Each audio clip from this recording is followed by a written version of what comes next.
Welcome to the Mind Movers podcast. I like to call it the mental health podcast, where we delve into the stories of those who inspire us to think deeper and dream bigger. And that's why I'm honoured to have Mr. Super Prime, Daniel Daggers. I had the honour of meeting Daniel through my incredible friend Nino, who's also been on the podcast.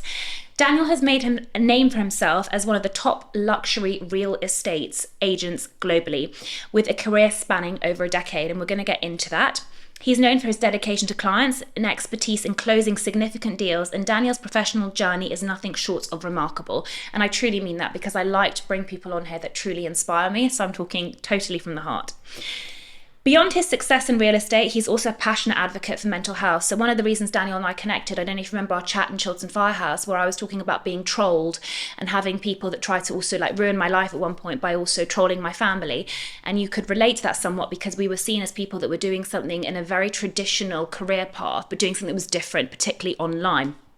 He's also venturing into a new realm with an up-and-coming project with Netflix. I know that we can't say too much, but I'm super excited. They definitely need to watch out. What's the American one with all the American people in it? Selling Sunset. Yeah, Selling Sunset needs to watch it. I was almost in a program like that for dentists, by the way. It was that would be amazing. Yeah, I know. I'd love it was to see literally amazing. It got pulled though last minute, but anyway. So it's an absolute pleasure to have you here today, and I'm really, really excited. And pleasure's mine. Yes, amazing. Okay, so I want to start from the beginning, Daniel. I always like to start from the beginning. Yeah. I want you to tell me a little bit about your childhood, your upbringing, where you grew up, and what it was like. Okay, so I have a Yemenite Israeli mother and a father from Stoke Newington. Amazing. That makes this. Love it. My father was a kitchen designer when they had me. Is that me or you? Hold on. I'm so sorry. All right. It says no response. It shouldn't be. I don't know why that's ringing. So my father was a kitchen designer. Worked for Magnet and Southern, which was a really big brand at the time, and ran around designing kitchens and then supplying them. My mum is a stay-at-home mum, which I think is a professional job, especially when she has to raise someone like me. Had loads of energy. Grew up in Maida Vale, grew up in local authority housing till I was 11. Life got a little bit easier. Dad started doing a little bit better, and we moved out from there into our own little place. When I was about 12, 13, something like that. I had a really interesting background in terms of my life at the time as a kid. I didn't know what local authority housing was. I really loved where I lived. I had a little patio garden at the rear, kicked the ball up against the wall, was on my skateboard, ran around with the kids, local kids on the street, skateboarded down the street, played football opposite until mum came out and said, hey, come in, dinner's ready, when all the other mums would do the same.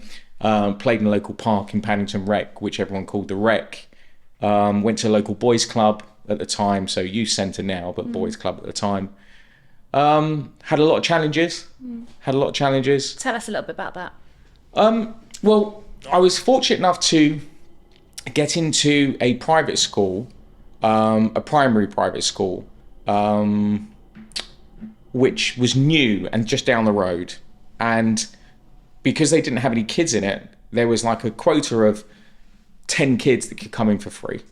So we didn't have much at the time. So my parents got me in, which was great. It was a Jewish school. And I saw what successful people look like then, where mums and dads would turn up in a Mercedes and all that sort of stuff. We'd never seen that before, really.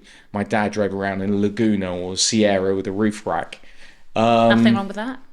No, there's nothing. Well, I loved it. I didn't know any different. And then at night, I would go to the local boys club, which is called Paddington Boys Club, and I would be with kids that had nothing or very little. Often single parent backgrounds. Kids are up to everything, trouble that you cannot imagine. I was bullied. It was challenging. I had to fight. So this was in your new school? I wasn't really bullied at school. It was a different kind of attitude at school. I was the kid at school that didn't have as much as everyone else, even though I had amazing parents that loved and adored me and cared for me like you cannot imagine.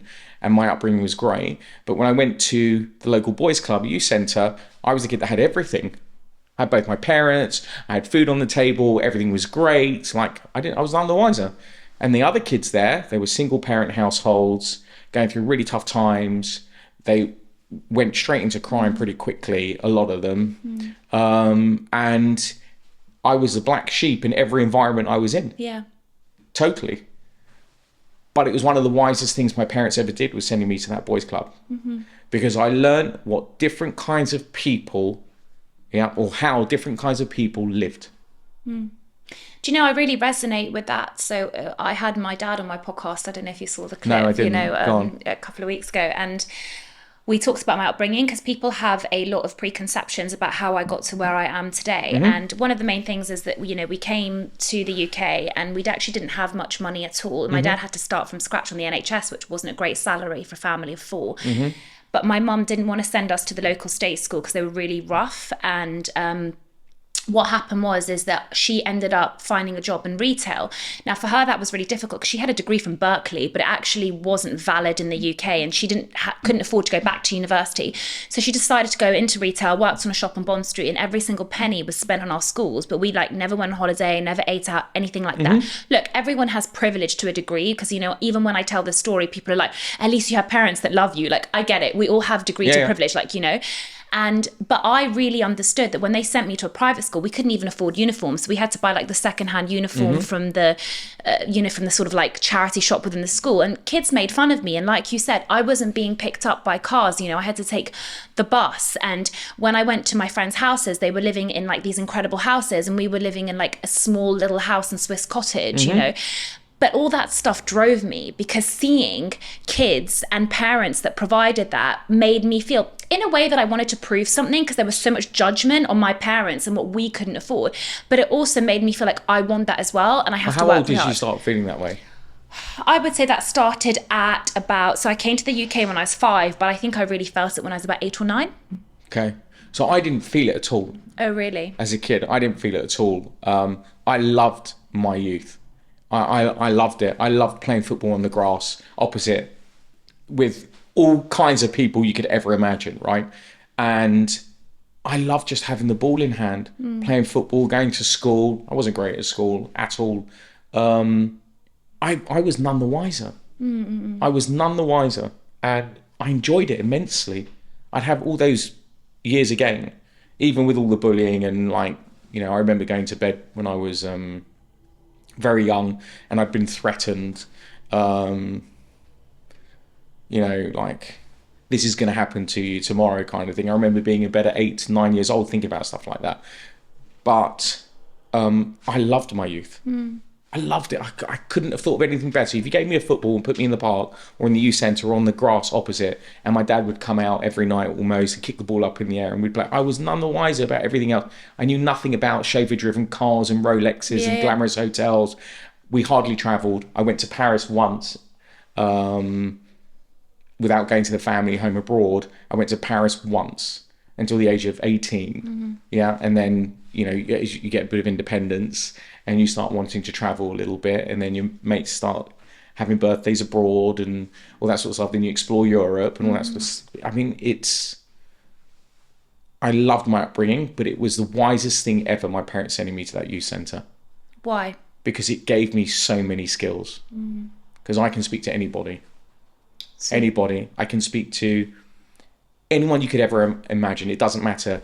I can speak to an Iranian family and know little things about their culture. I can speak to a Muslim family, know little things about their culture. I can speak to just an English family that live around the corner, love to go to the pub every night or whatever it may be. Jewish, it doesn't matter. Religion, race, it doesn't matter. I've experienced conversation with those people, sometimes difficult, sometimes easy, and I love it. And it's given me such a great skill set to engage with people that it was probably the wisest thing anyone's ever done for me. Interesting that you say that, though, because I do think to a certain degree, I mean, look, some people can learn interpersonal skills, but I think emotional intelligence is actually something that people are gifted with. I do think you're somebody that has emotional intelligence because you have related and you understand. It's something that I believe I've also been blessed with. Prav always says this. Prav is my business coach. And it's because I have deep empathy for every single human being that I ever speak to, and I really try to meet them where they're at, despite where they come from. Don't think that's necessarily something that, you pick up. I'm not sure. I mean, look, we all get put in different situations in life, right? And some of them we take to naturally, and some of them we learn from, and so on. But in that exposure to these different types of people, what were your conclusions? That everyone's worth talking to? What was the... I think when it's probably a bit like food. Yeah. If you taste a lot of different kinds of food, then you see a difference, but you don't see a difference. Like, it's just what you fancy, what you like, what you do. Yeah. But it's still food, right? These people are human beings. I loved engaging with them, and I learnt so much. Now, I didn't know that as a kid at the time. I thought, oh, this is annoying, this is frustrating, they're different, I'm different. But the truth is and I talk to my friends that have children, I say to them, you have to expose kids to things that are different to them. Yeah. They have to learn at an early stage, because otherwise what you know is what you know. And if you only know a very narrow amount of information around people and how to speak to people, then that's where they're going to sit for the rest of their lives, unless they're very brave. And having the ability to speak to so many different kinds of people, wealth status, race, religion, I feel really comfortable with everybody. I never feel uncomfortable. And I love that. More than any piece of education that I've been given, that skill, you can get up, go anywhere around the world, choose to do anything for your profession, and you can take that skill that will benefit you in the future. And that's the wisest thing that I've had in my life, for sure. And the funny thing is, it didn't cost us anything. My question is, how did you overcome the bullying? You sort of grit your teeth and keep going. Did you tell your parents? I didn't really have to a certain extent. I think, yeah, to a certain extent. When it's on your doorstep, you can't run away from it. So you have to learn how to deal with it. And the way I dealt with it was being really good at football. That was our common language. And I was thankfully very good at it. So I got some respect from the kids, especially when we got older. They were like, he plays football with us on a Sunday, he's really good, I want to protect him. So ironically, the kids that I had struggles with became my bodyguards on the football pitch. Yeah. They went on, had really difficult times. But still now, when I drive through the neighborhood, sometimes I see the guys from the boys club and they all wave. And I love that, because I know that they're supportive of me, because I'm still one of them. I think going through those challenges as a young man has enabled me to overcome more challenges as I've got older. And life is very quick to challenge you. Yeah, 100%. At any opportunity. So having the skill as a young human being, learning the skills as a young human being, as much as it may hurt any parent, is extremely valuable. 100%. Yeah, it's the constant struggle between, do you provide the most comfortable life for your kids, or do you let them be shaped by the challenges? Because at the end of the day, if it's only a comfortable life, then they end up soft. They can't handle. Yeah. Pain is where the growth happens. People forget that. Pain is where there's- the growth happens. I think it's I'm not a parent, so I can't speak for parents. Yeah. I think when you have a problem, you should share it, because you only know what you know, and there are other people that know other things. So that's one point that I would probably sort of stress. Hopefully one day when I have children, I will want my kids to appreciate life. And I was listening to a podcast the other day, and there was a guy talking about where success comes from. And he said that there's a fine line between success and addiction. And it was quite interesting what he said. He said, when you're a child, if you have too much trauma, it can lead you to addiction. Okay, so whether that's drinking or alcohol or whatever it may be, could even be work. I'm semi-addicted to my work. If you have just enough trauma, it propels you to success. And I found that really valuable. I think that parents, and I don't, like, for instance, I have a team of 34 people now. I want to protect all of them. If they go to war, they know I'm behind them, kind of thing. Yeah. If they've got an issue, I'm there to support them. That's my role. I think that it's extremely valuable life lessons, and going through the thick of things really shapes a human being. And so you want people to understand and appreciate what great is, what good is, what bad is. Otherwise, you just become just too soft. How did you take from sort of being a one-man band to being a boss? Well, we need to rewind, Pay, because we want to know how. So we got the school, right? So then how did you end up in real estate? It's super simple. I didn't want to be a real estate agent. I wanted to be a professional footballer, just like a lot of boys and now girls that grow up in the UK. I wasn't good enough. I knew deep down I wasn't good enough. And I broke my collarbone. I was just coming out of school, did sixth form, didn't have the grades to go into university. So they said, no, you can't do real estate university. I wasn't going to be a doctor. I wasn't going to be a dentist. I just don't have the durability when it comes to studying things. I find that really difficult. I've always found it difficult. I couldn't spell. I still can't spell. So you're I found it dyslexic? hard to read. Probably, I don't know. Yeah. I found it hard to read. The arguments that I had with my mum when I was a kid about reading was like painful. She wanted the best for me. She just didn't know about dyslexia, and I think I'm self-diagnosed, so I can't say for sure. So I wasn't great at school, but I had a good way with people, and the teachers liked me because I was a good boy.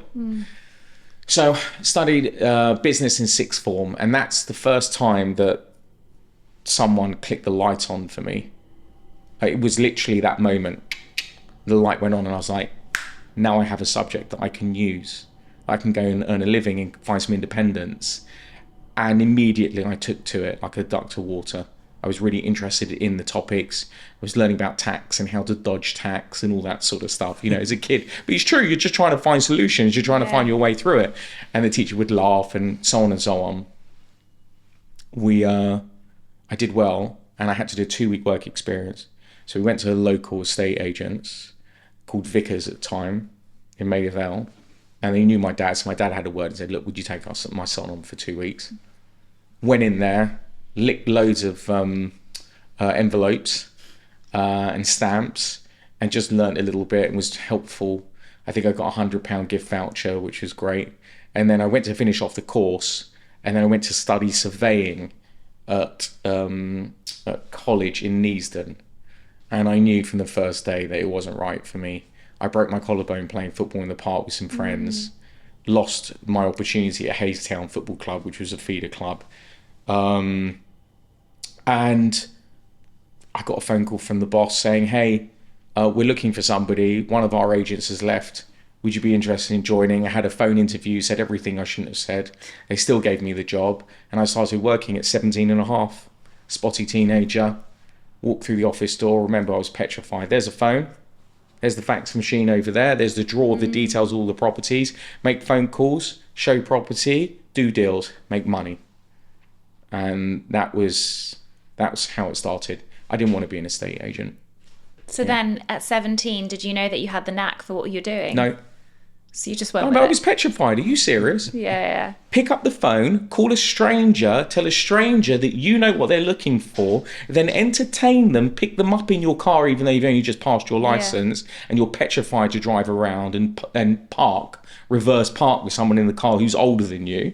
You're a kid, you know you're a kid, and then say, okay, you need to carry loads of keys around, figure out how keys work, because you have loads of keys for loads of different keys to doors and all over the place. I mean, it was a nightmare, and it sounds weak, but it's true, because you don't want to fumble in front of somebody. And I was driving around in my blue Vauxhall Corsa, it had a spoiler at the back though, and I didn't feel that I had the knack of it until probably 19. Okay. And at 19, there was a moment where I was in negotiations with somebody, and I opened it to the floor. It was a small office, only about 8 people, and I explained the issue that I've got, and everyone was thinking about it. I've got guys there double my age and more, and then I found an answer to my own question that no one else thought of, and then went, that was a good idea, and that's when I knew. Yeah. That's when I knew, like, okay, I get this now.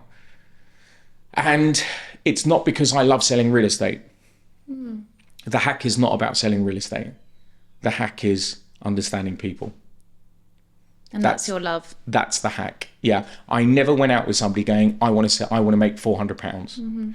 Because my commission, the first property I ever sold was £117,000. And I think I made £200. I was never going to be phenomenally successful in that role selling that value property. I needed to build I didn't know this, my personal brand, make a good impression. This is where when my mum used to say to me, hey, walk down the street with your head held high, don't drag your feet, dress smartly, smile at people. When you cross your legs, make sure the base of your foot isn't facing a woman, walk on the right side of the road. All those things allowed me to make a good impression on people. So thank goodness for my mum, right? Even though it was painful at the time, she did exactly the right thing. And I made a good impression on people. And I knew that even if I hadn't sold that property to somebody, one day they may come back to me and say, I remember you. It's a game of trust, isn't it? Well, this is what I was going to say. Like, there's when Daniel was speaking, I was like, I never went into dentistry, which a lot of dentistry being like, I want to provide like the best, most beautiful like restorations. For me, it was always a feeling. Like, I want to do good dentistry, but I want people to feel amazing. Yeah.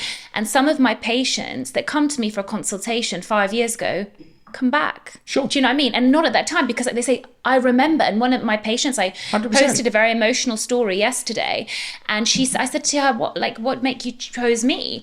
And she said, because you made me feel through your branding and your persona that I trusted you. I mean, she didn't say the word branding, but she said, on your Instagram, I felt like I knew you. I felt you had empathy. And that's what you said, like a personal brand is so strong, yet so underrated, especially with people that are stuck into that old school mindset of like, you know, doing commercial traditional marketing, and they don't understand that people buy into the people. That's the thing that matters the most. Real estate's very interesting here, because if someone buys a £117,000 house from you, they still have to fully trust you. I mean, that's still £117,000. Yeah, and yet when someone buys a £30 million house from you, it comes down to trust again. But in real estate, that £30 million house can make you so much more money. Right. It's almost the same amount of due diligence, but much more money to be made from the bigger deals, right? Well, I've done 100%, but I've done a lot of thinking about this because we built a really interesting business, which we'll come to at some point.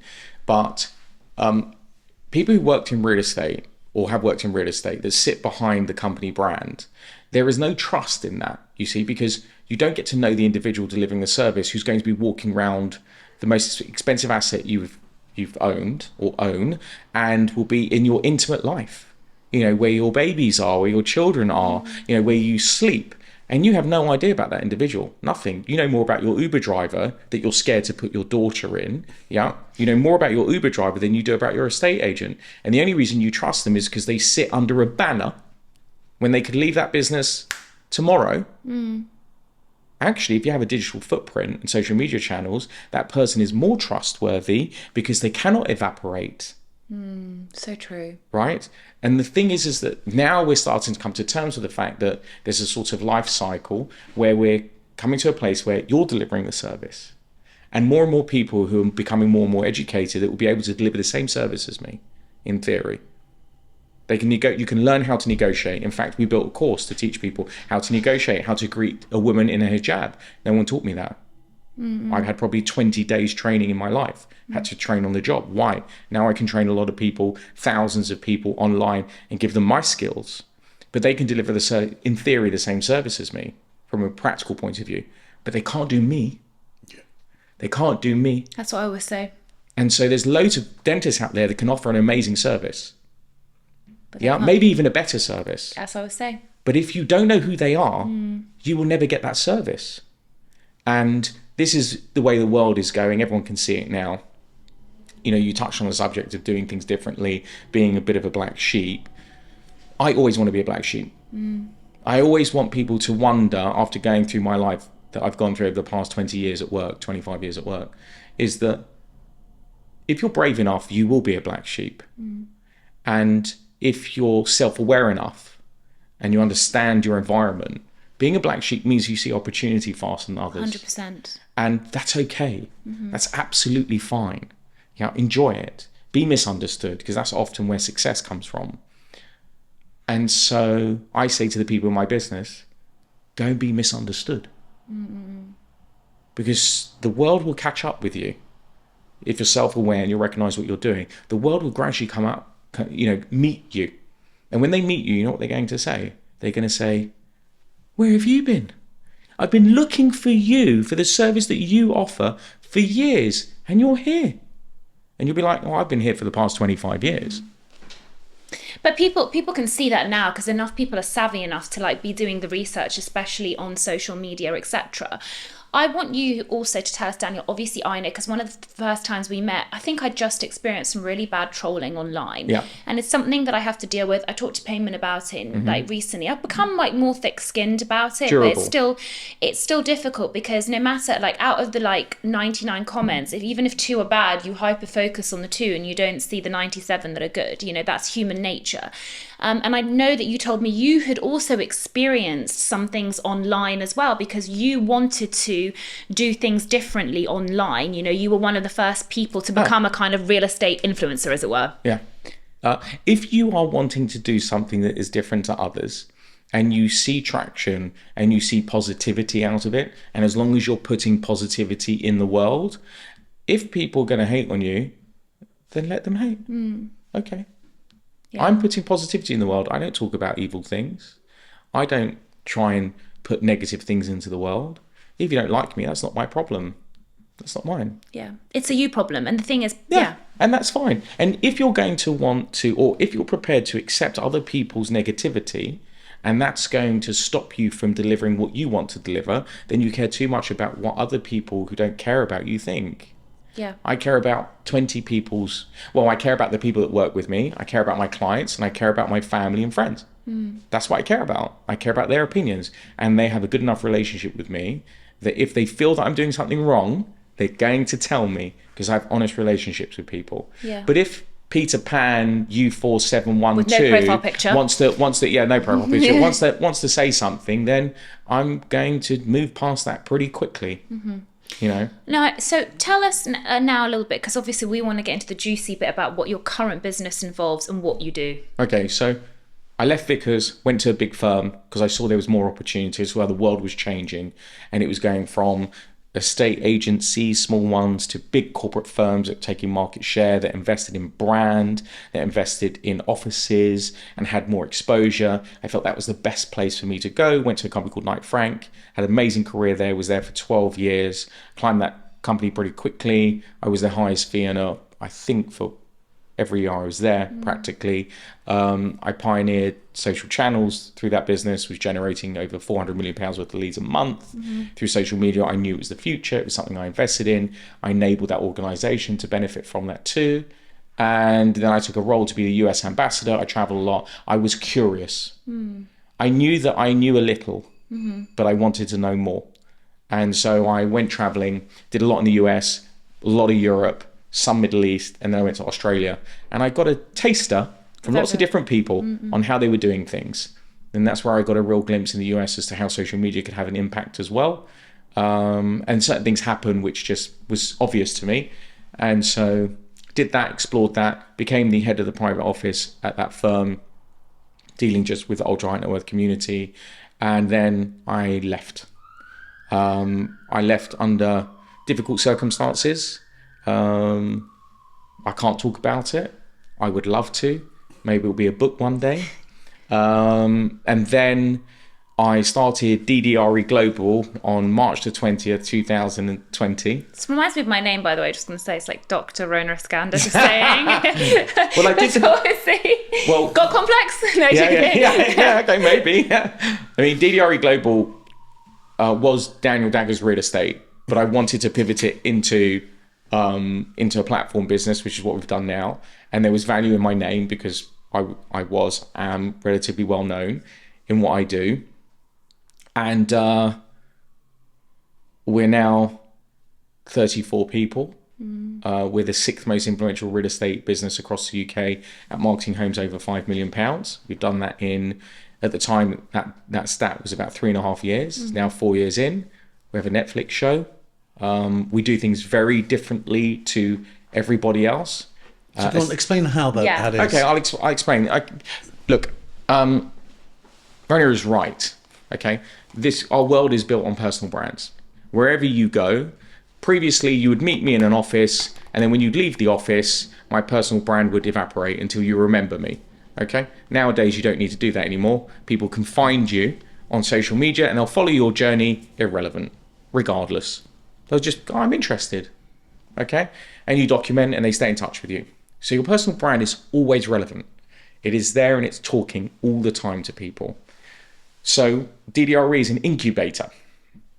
What we do is we take an individual that wants to deliver an amazing service, and we give them all the attributes to do that with technology, content, and media, plus a network. Through the technology that we've got, we compound that value of that person's business, and we water them, and we enable them to grow as far as they want to grow, make as much money as they want to, build their teams, whatever it may be, but we enable them.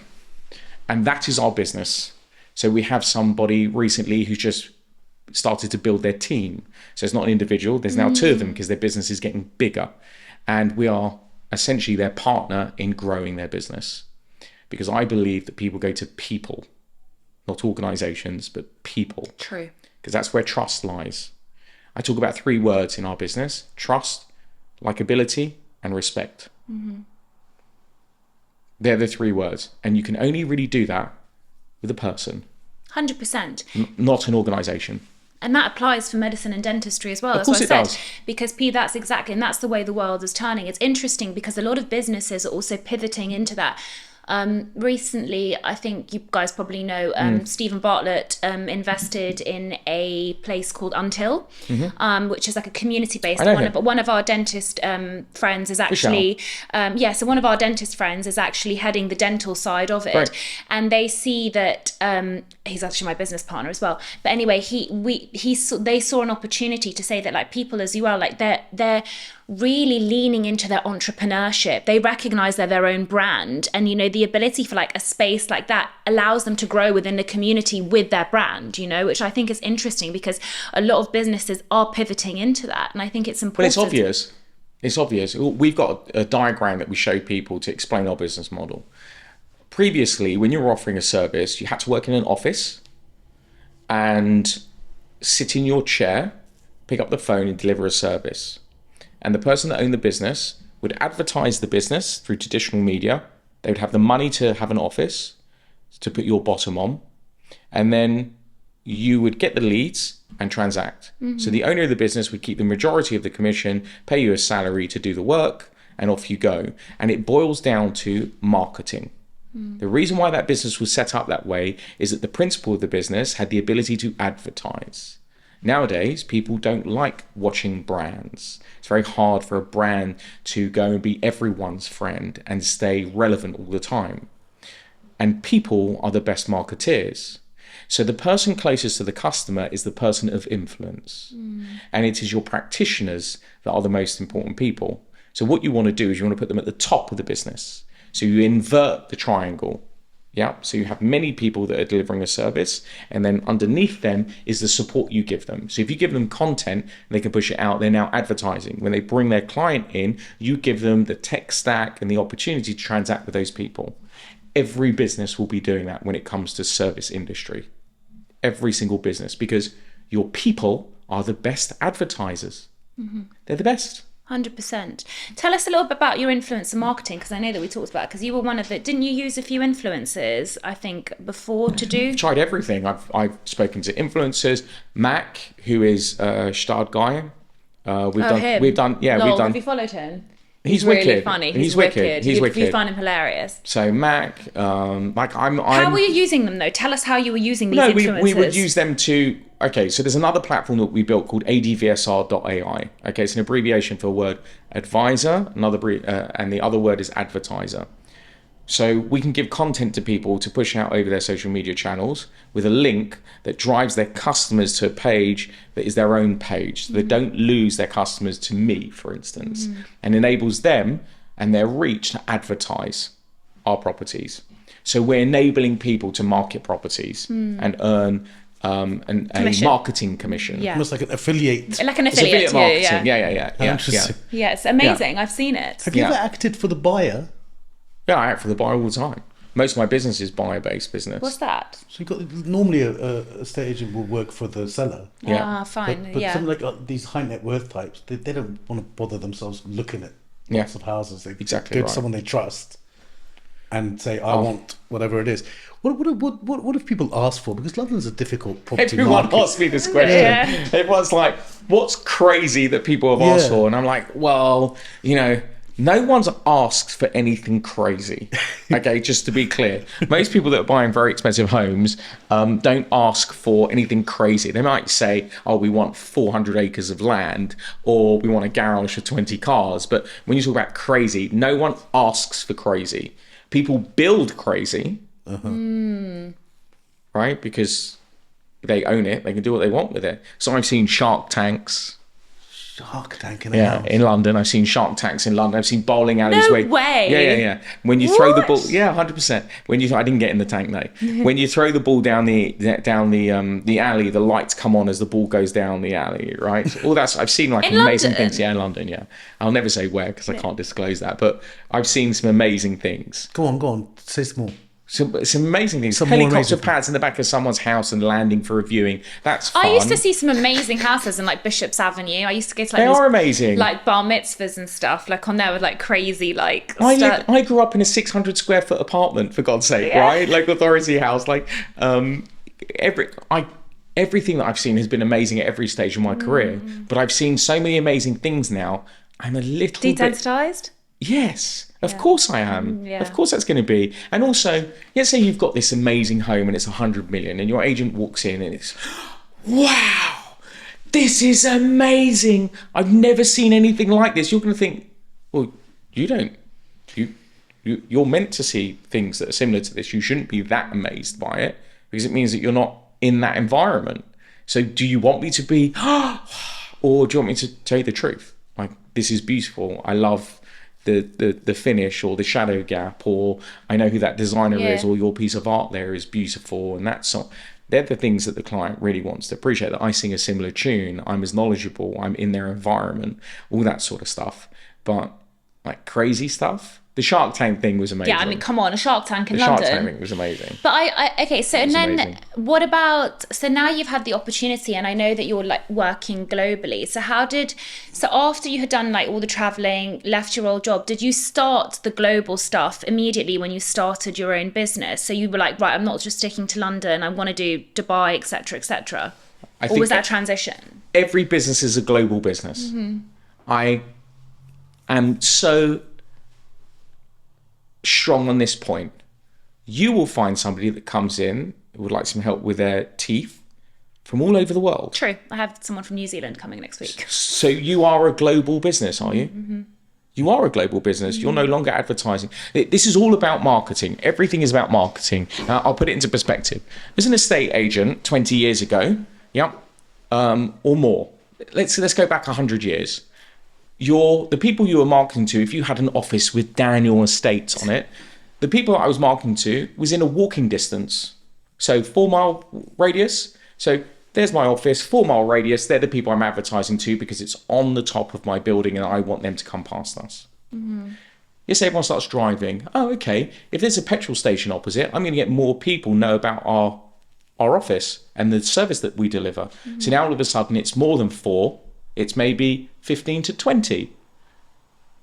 When our business is online and you're creating content and driving people to your business, you can hit people all over the world. And if they like you, respect you and trust you, they may just fly over from New Zealand to get their teeth done. Which they do. Okay? So every business that is creating content is a global business. But what's the business model? So someone says, I'm interested in buying a house in Marbella. Then what? You contact an estate agent in Marbella and split the fees with him or something? Is that how it works? It depends. If they want us to act exclusively for them, Yeah. so I don't disclose their name, no one knows about their name, no one knows that they're looking, which is very valuable. I will go there, they'll retain me, so they'll pay me a sum up front. I will travel to that destination knowing what they're looking for. I'll speak to the people on the ground and others, and maybe clients that I know that own homes there. I'll walk them, I'll go back to the client and say, by the way, these are the 3 that I like, which will suit you, we need to go and have a look at it. Then people will see who that person is. and then I'll act in their best interest to secure the transaction, or the purchase at the best price possible and the best terms possible. Yep. And they will pay us a fee to do that. It's often 2%.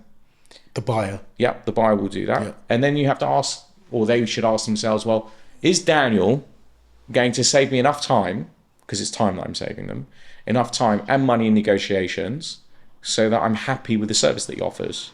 Now, most people are thinking, well, is he going to save, or most people think, is he going to save more than 2% off the price? Yeah. But what's sometimes more valuable is if you buy the wrong property, because it's really not right for you, or you didn't know if there was any structural issues or title issues, and you buy the wrong property, it can cost you 20%. Well, I'm going to make sure that's not going to happen as well. So there's loads of reasons why you would have a person deliver a service for you. But we're doing that globally. So for instance, I've acquired now over $150 million worth of real estate in the Middle East for clients. People Mainly Dubai? People really well known, half of it in Dubai.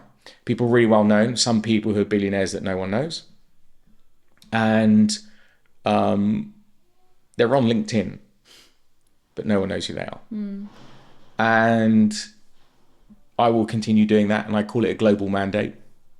And essentially I become part of their family office. And that's it. That's part of my role now, as well as running the business and doing the Netflix thing and all that sort of stuff. What have been the biggest challenges in this journey?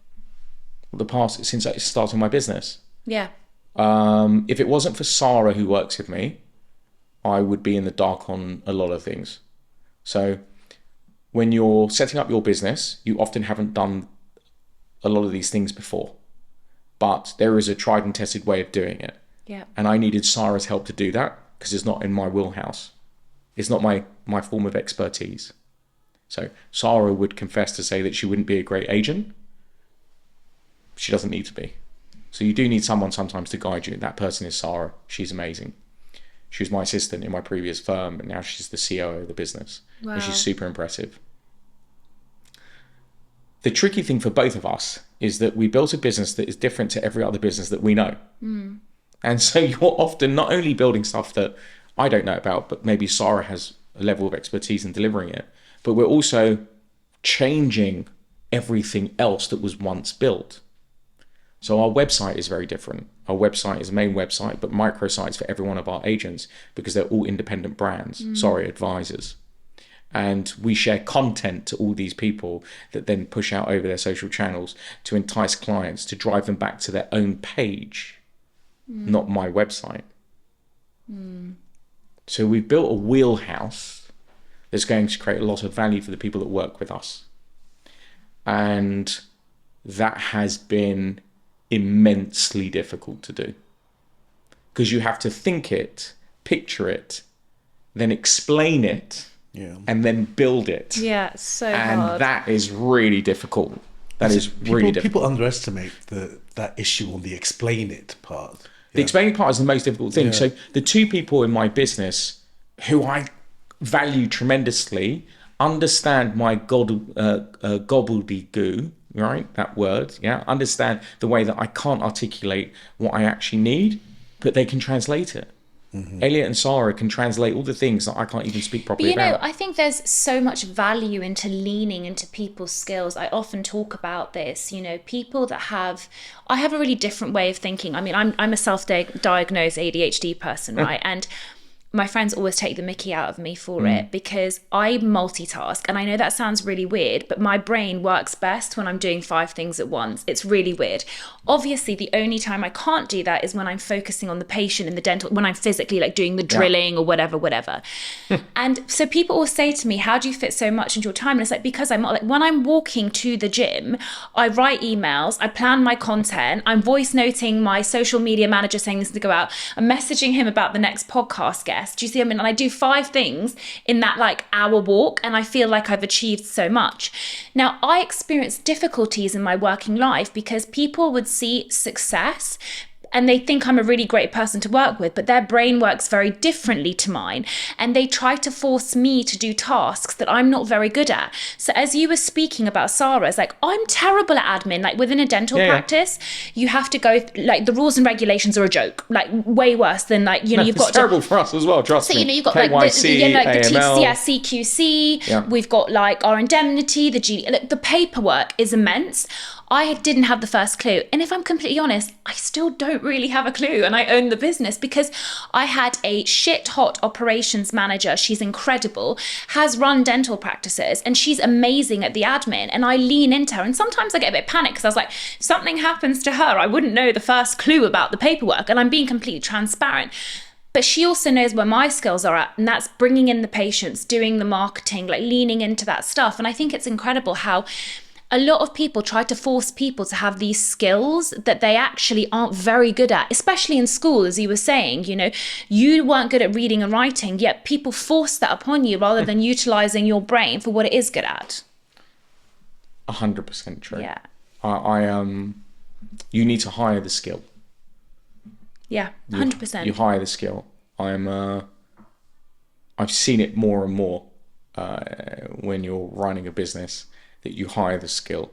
And what I would challenge you with is that I'm spinning 1,000 plates at the same time. I mean, I'd often say that I probably, in the beginning, bit off more than I could chew. Yeah. I set up 2 businesses at the same time, plus a training business.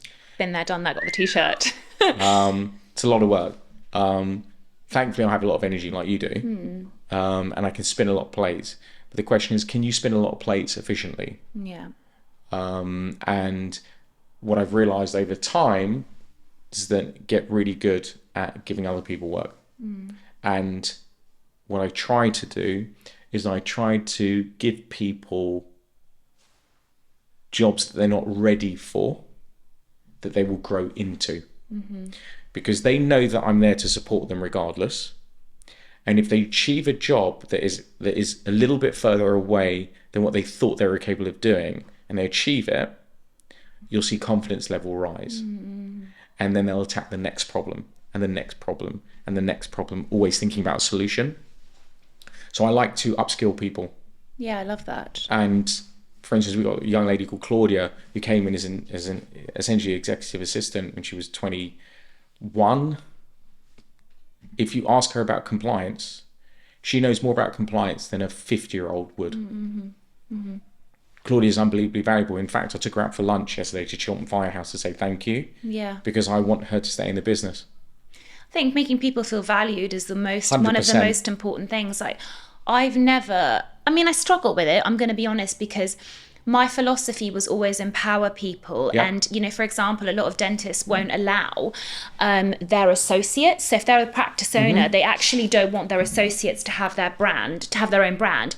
And the reason is because they're worried that when they leave with the clients. They'll leave with the clients, exactly. Yeah. And the goodwill of the practice then will deteriorate. But my whole thing is, like you said, no one can be Rhona. And actually, I want all of my team to have their own brand and be empowered, because actually I want to build a brand that is focused on the whole team, the whole setup, not just me. And I think that's really important to empower them. However, having said that, a few people over my time of being a practice owner have shown to develop a big ego. And that's the thing that I found difficult to manage, you know, because I think that I've empowered them, I've given them tools, I've been like, do this, water them, as you said, but then some of them have developed a really big ego, and that's a difficult thing to control. Yes, you were that dentist yourself, yeah, you know, in Joseph's practice. But he had grew an ego. It's a cycle of work, yeah. I'm sure you have this question in your head as well, but with your associates. Do you call them associates? Advisors. My view is that I have to continue to add value to their careers and create more opportunity for them all the time. Yeah. All the time. What does that entail? So content creation, you talk about a lot. Yeah, content creation. Do you introduce them to the clients, to your clients? Yeah, often I'll introduce them to my clients if they fit the right profile, and they can anticipate and understand the client. Then yes. My attitude to the people that I work with is that if you want to leave, I will help you leave. If you want to go somewhere in particular, I will help you. Someone I had to ask leave the business. Okay. It wasn't easy for me. It was the first time I had to do something like that. But I found them their next job. And I say to everybody in the business, and I wouldn't say I was a perfect boss. You know, I don't even like people calling me the boss. Some people call me boss. I'm a partner. I'm everyone's partner in the business. But my attitude is, this is the opportunity. It's endless. And you're in a great place to go and achieve whatever it is you want to achieve. If you think it's somewhere else, then I wish you well. No problem. No hard feelings. And maybe one day there'll be a really difficult moment for me and I'll just have to swallow that pill. But I want people to know that there's no glass ceilings here. You can do everything that you think you're capable of doing. I don't have that attitude. I have that attitude. And I think that people love that.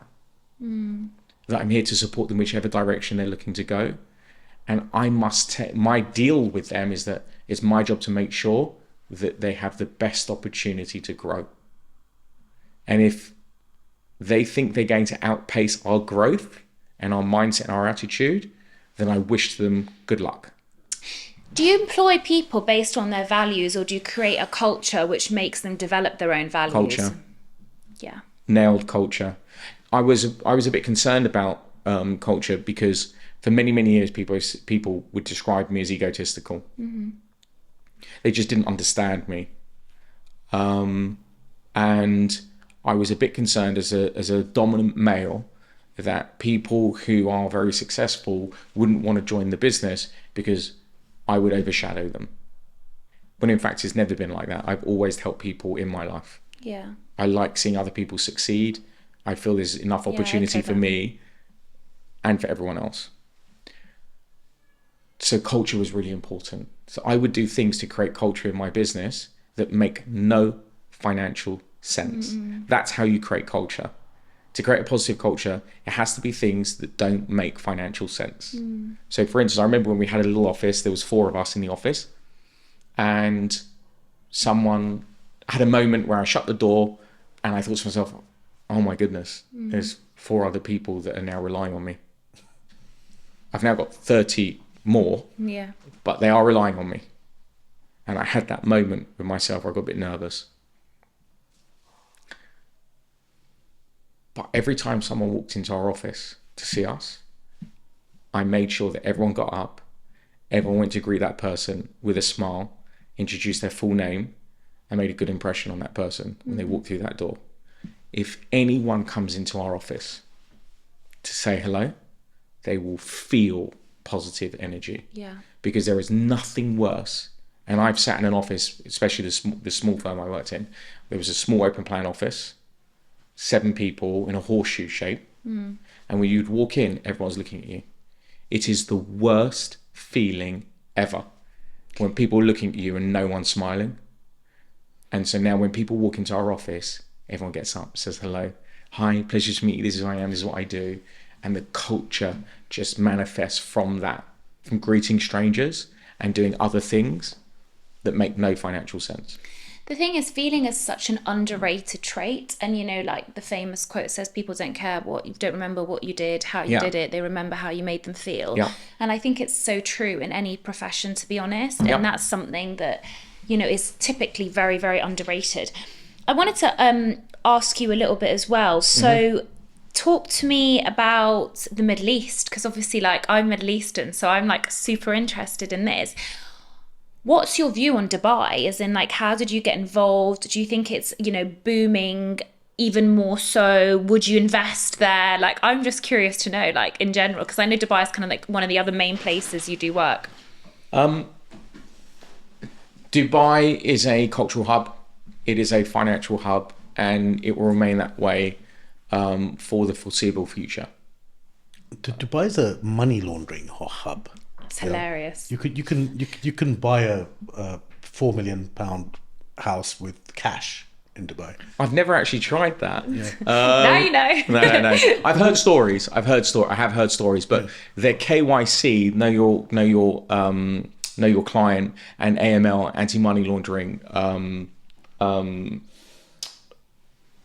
compliance has become much more stringent, and they've just come off the list. The UAE was on a list that said that it was a sensitive part of the world.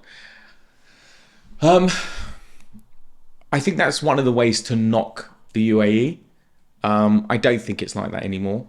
If they want a bustling community and a country to succeed, they have to be KYC compliant with the rest of the world. And I think they're getting there if they haven't got there already, because I know it's stringent. Money laundering sounds like such a terrible thing, but there's so many situations where you need to move money in regimes. Iran is cut off from the whole global banking system. Yep. With a despotic regime as well. Yeah, people need to move money. So when I say you can do that in Dubai, Dubai is providing a service to the whole population of Iran. Yeah, but they can't continue to do that if that's taken place. Yeah. I don't attract those kinds of people because I've got a very public facing profile. So it's great because people often like that won't speak to me. Yeah. To your question about Dubai, it was a boom bust market. Okay, and if you go to Dubai, when you get out of the plane, you're being hammered with marketing when it comes to real estate. Interesting. Every post there's a real estate poster. So it is very much a real estate tourism play. I do think it's got legs. I think you'll find that a lot of people, you have to think about the customer. If our world is now much more dynamic and people are fleet of foot and contemporary and you can build your business online, where do you want to go? You want to go to a place where the weather is good, the communication is good, i.e. internet, travel, roads, stuff like that, and where tax is cheap. If you look at the world, the cities that and countries that are outperforming others are low tax states in the US. So true. Okay. So I knew this was happening. I had a feeling of it. And so I was in Dubai for 3 months. I went there for a week and I got locked in. It was a nice place to get locked in. Weather was great. And I told all my clients to buy there. Really? Yeah, that was in end of 2020, beginning 2021, something like that. So I made them a lot of money, and it was obvious. It's a no-brainer. The thing about the market is that at the moment, when you have boom markets, is everyone goes, well, I just need a piece of the action, so I'm just going to buy something. But it doesn't last forever. The boom never lasts forever. There's always a yin to the yang. There's two sides to a coin, whatever you want to call it. And so it will slow. One day it will slow. And you want to be caught with a great asset, not a weak one. But people often don't know what that is and they don't care. They just want to buy and be part of the party. So I've just acquired a penthouse there for $30-something million for a client. And we were very astute with our approach. And you can't replicate that property, which means it's going to retain its value for the foreseeable future. We just bought another villa for somebody for $43 million, can't say where. But that is also something that's very special, that's hard to replicate. And so, yes, there's still legs in Dubai. I think lots of people are going to be continuing to set their businesses up there. Lots of contemporary wealth will be created there. And then we'll see what happens, because the tax man will always follow. Yeah. And people have to ask themselves whether or not they want to be chased by the tax man or commit to it. So Dubai is a very interesting place. We have a digital office there, so we can transact there for clients. And it will probably be one of the next places we would consider moving to.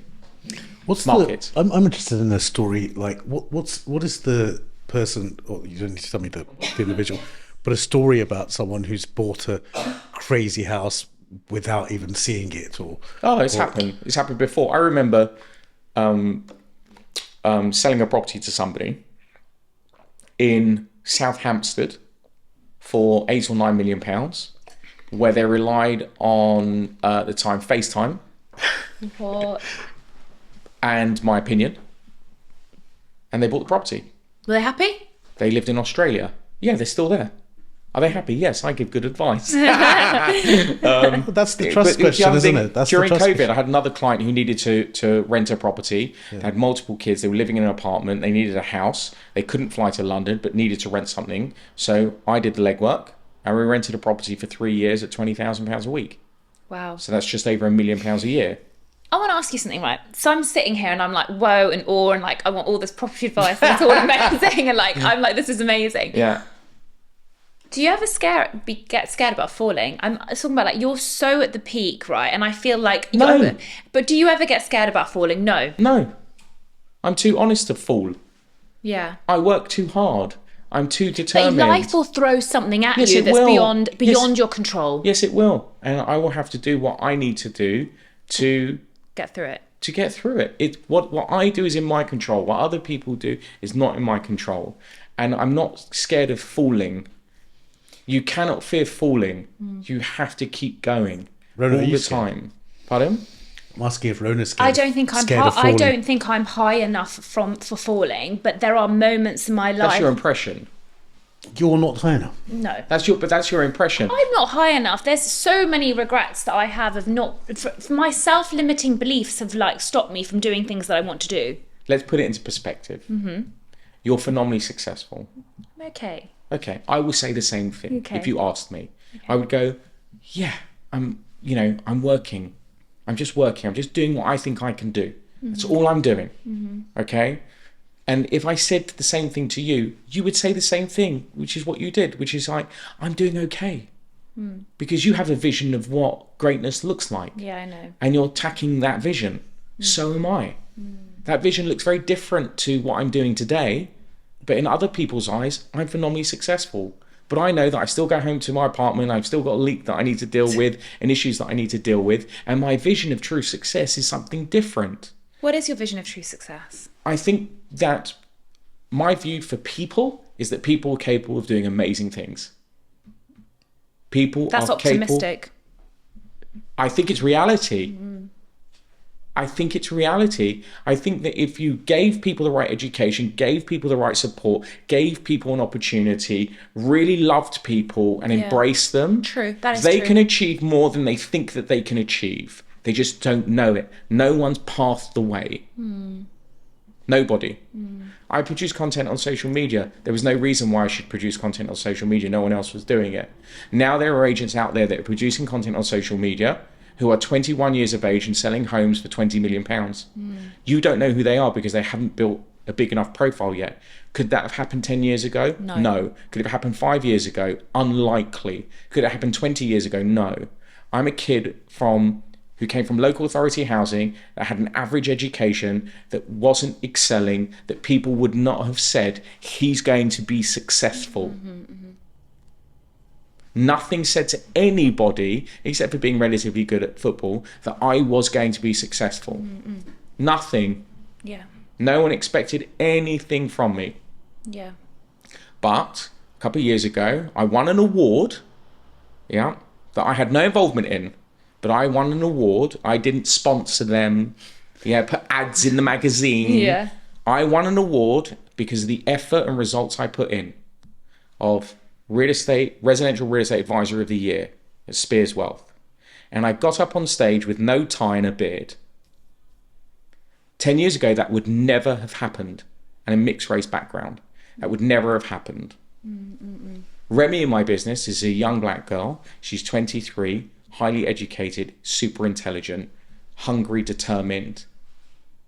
She's one of only a handful of young black females in our industry. She sold 3, 4, 5 million pound homes. Could she have had that opportunity 5 years ago? Nope. No way, Jose. 10 years ago? Absolutely not. Today, yes. People are capable of doing amazing things. Everybody. Everyone. But the thing is that they need so much of what you said. And the thing is that the love, the support, the acceptance, the education, like I often bring up Gabor Mate. I'm sure you know his work. Yep. And, he talks a lot about addiction, that's his thing. And the reason why I got into his work, he actually changed my view because he has so much compassion for the situation that people are in. Like, for example, addicts, right? There's such a negative narrative around addicts and there's such a lack of understanding of why they end up addicts. And I think the way that he broke it down is interesting because now I live in Notting Hill.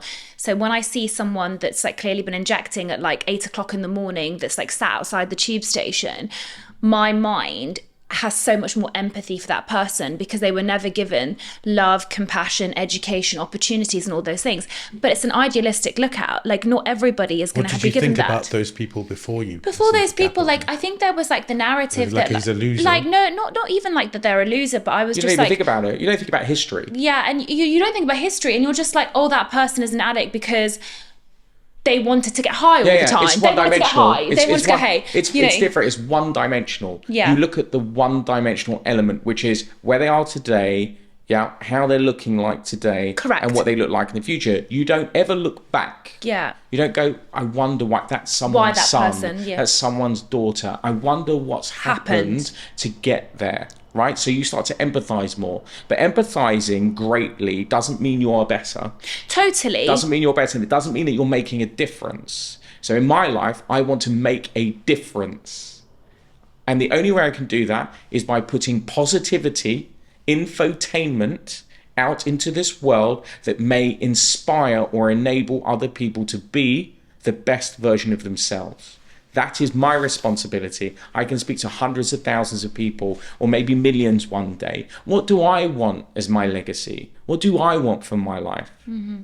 Do I want to go down as the guy who sold the most expensive properties? Well, how is that going to help anyone in the future? It will be forgotten about I feel like in a millisecond. you're in that Gary Vee moment from when he jumped from wine selling to just Gary Vee teaching people. It's funny you say that. Gary Vee, I stumbled across his content 10 years ago, which instigated my growth. Really? Yeah. Really? Yeah. I went to see a talk that he did. I know people that work with him. There's some connectivity. And he gets a lot there. of pleasure from inspiring others, right? I think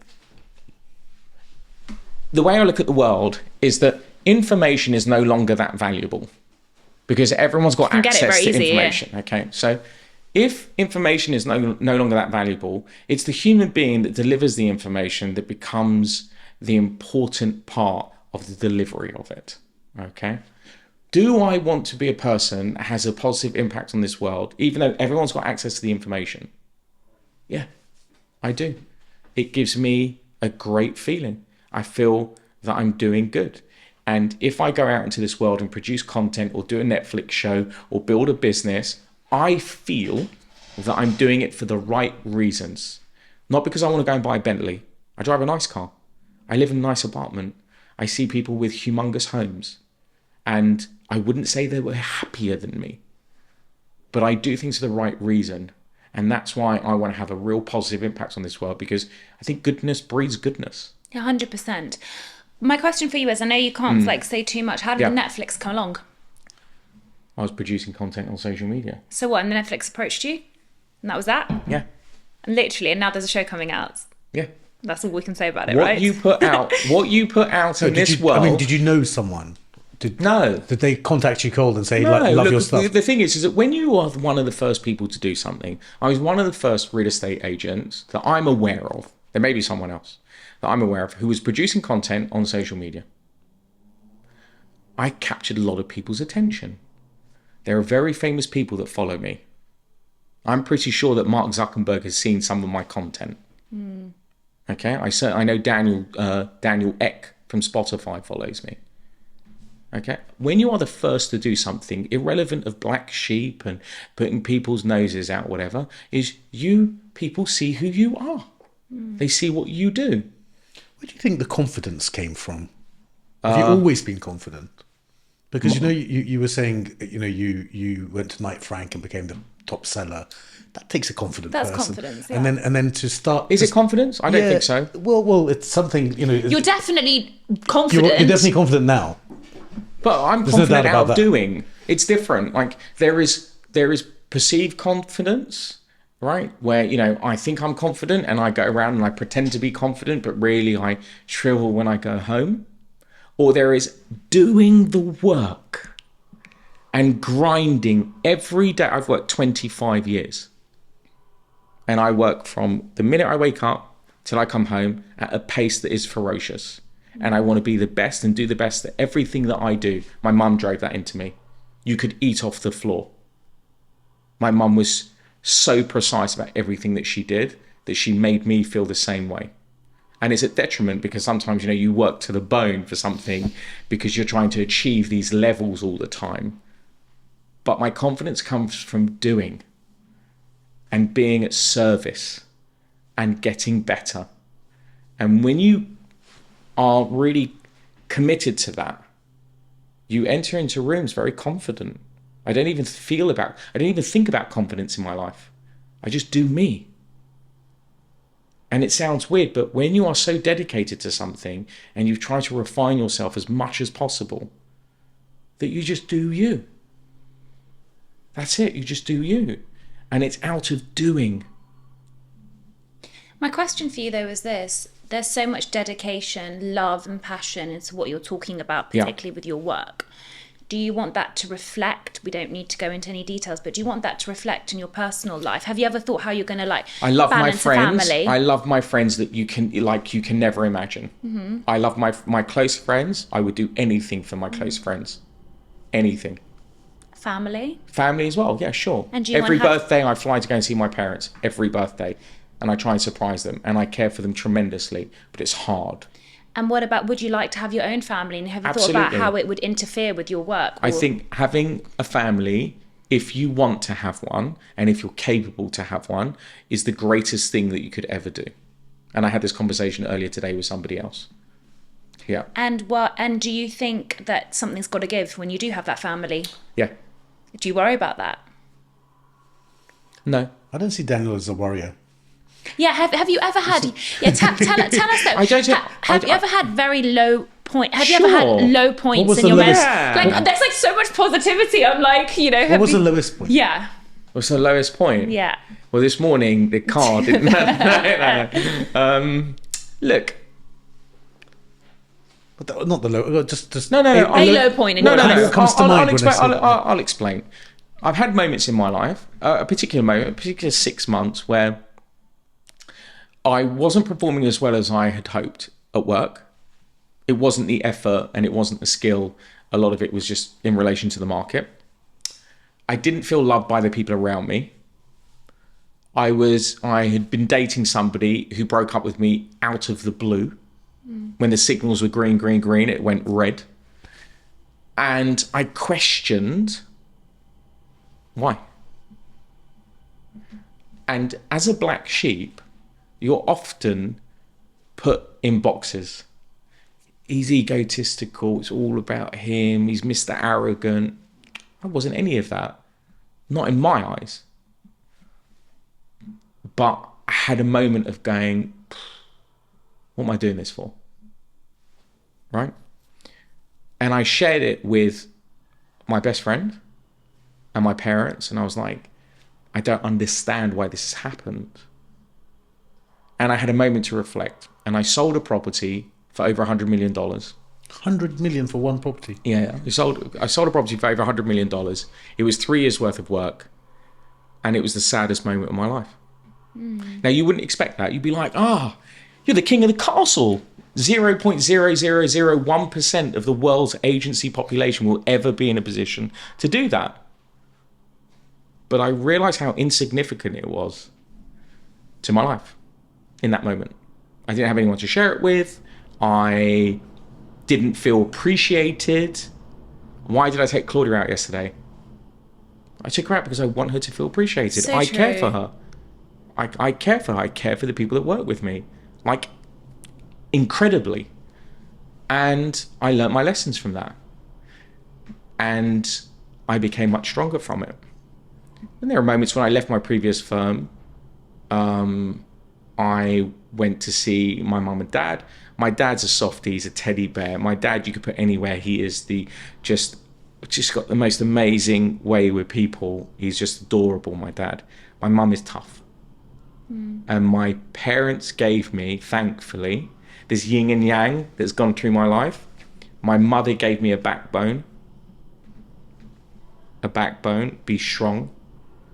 And my father gave me the skill of being really human with people. And it was the greatest combination that I could ever wish for. And it had nothing to do with me.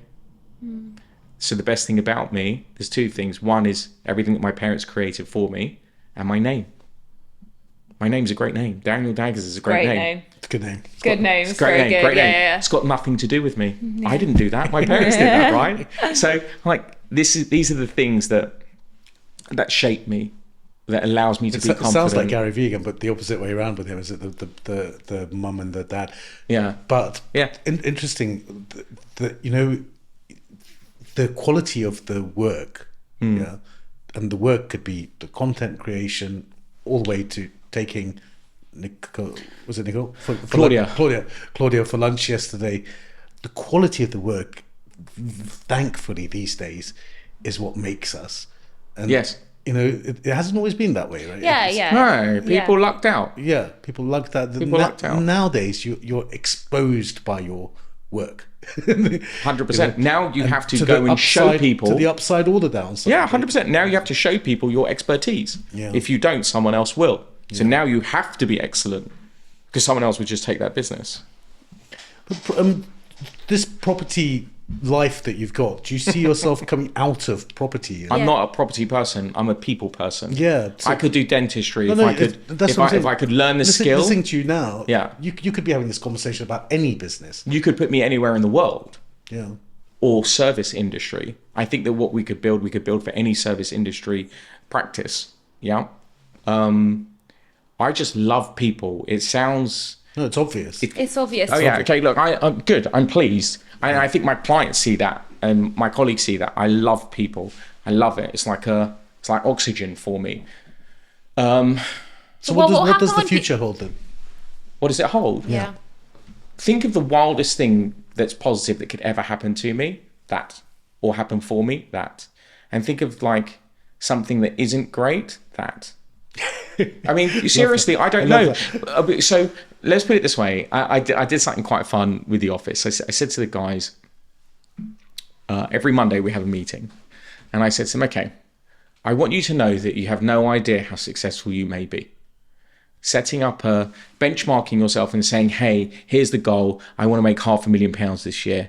And I would say to somebody, someone said that to me in the business, and I would say, okay, cool. Why? Why $500,000? Why not $1 million? Why not? Oh, I don't really know. Okay. So I stood up in front of everybody and I said, listen, do you guys know what your future looks like? 5-10 years from now, bearing in mind the world is changing at a rapid pace. Do you know what it looks like? I don't. But let me ask you a question. Who here wants to bet against me being in a Marvel movie? Who wants to bet against me being in a Marvel movie? Dead.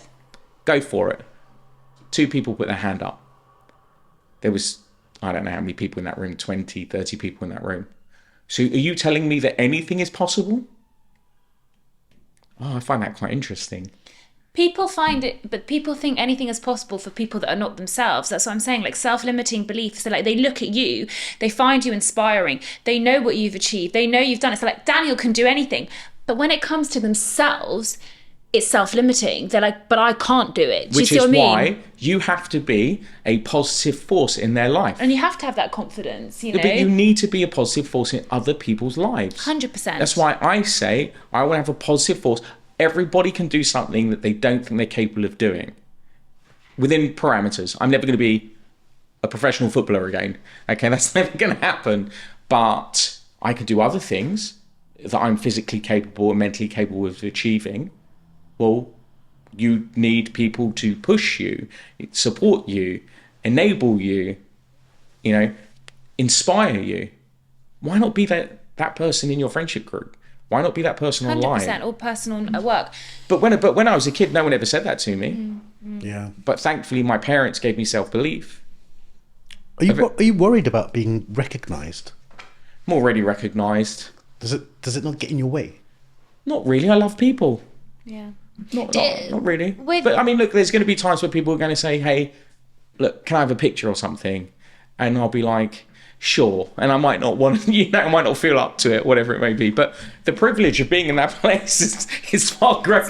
It's like when you go to like the dental stuff and people are like dental selfie. Would you like to be recognised in the street? I'd love it. You already get Yeah, recognised. I on the do. show. I do. like it. I do. I 100%. love it because, like, 100%. even like sometimes I'm on the tube and someone will go, "Excuse me, Yeah. I watch your TikToks." Yeah. Do you see what I mean? I It's love wicked. it, because I'm like, he's like, he wouldn't like it, I wouldn't yeah, like but it. because Fair enough. Fair enough. Payman made a really good point actually on another podcast. He goes, I think having a really famous name but not a really famous face is really quite interesting. Who was the example you gave? You said like where people know the name. Stephen King or something. And then but He no must one be knows who great you at look like. writing. Yeah. But the thing is that, look, I go to a dental conference. Go on. Loads of people say hi and all that. Yeah. But then in the street, no one knows me. And I like that. I Yeah. enjoy that. In fact, I was a bit worried about this show, because with your reach, I was thinking, people will start. Fucking hell. Do you know what's so hilarious though is that Payman said to me that some people were making comments or trolling him saying that he was using me for the profile. Do you remember when you told me that? People are like, I got something funny to tell you guys. What? When you talk about trolling, I got a message from somebody, okay, saying, "Why are you pretending to be posh when you're really a chav?" The day later, I got a message from someone else saying, "Why are you pretending to be a chav when you're really posh?" yeah. You cannot. Oh, yeah, you so just true. can't please anyone. Like know. that's not the But not you're the damned point of if doing you it. do and you're damned if you If you don't. exactly Yeah. right, exactly right. But there's still the opportunity far outweighs the downside. Yeah.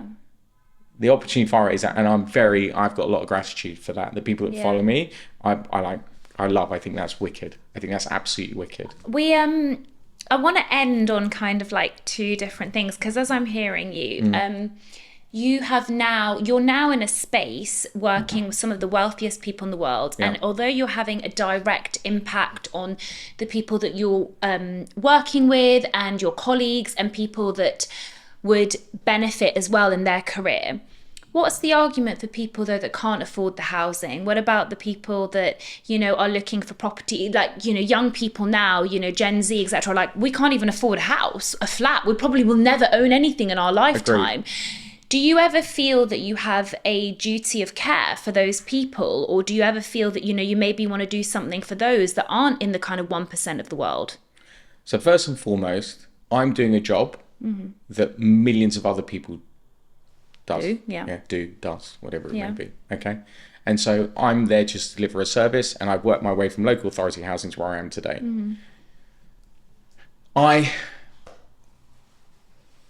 It may not be. We might, if our world is changing, which it is. This is a bit of a wider view, okay, from an optics point of view. We grew up in a world where we were told that we should buy real estate and get on the ladder as quickly as possible. There's been very little growth in the UK when it comes to real estate values for a while. So the question I would ask the people that work with me and myself is, 10 years ago, if you'd have invested your money in a business and stayed at home, learnt some skills and be empowered, you may be in a position to now afford to buy a home. So you've walked away from something that the world would tell you to do something else, because your opportunity now is to build a business, because you can build a business now much faster, much better than ever before. So maybe the opportunity has changed.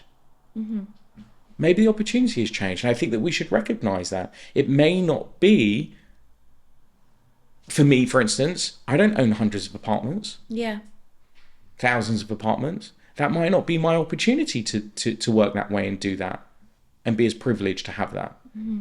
There may be opportunity elsewhere. So I don't think everyone has to own a property. Yeah, it depends on who you are.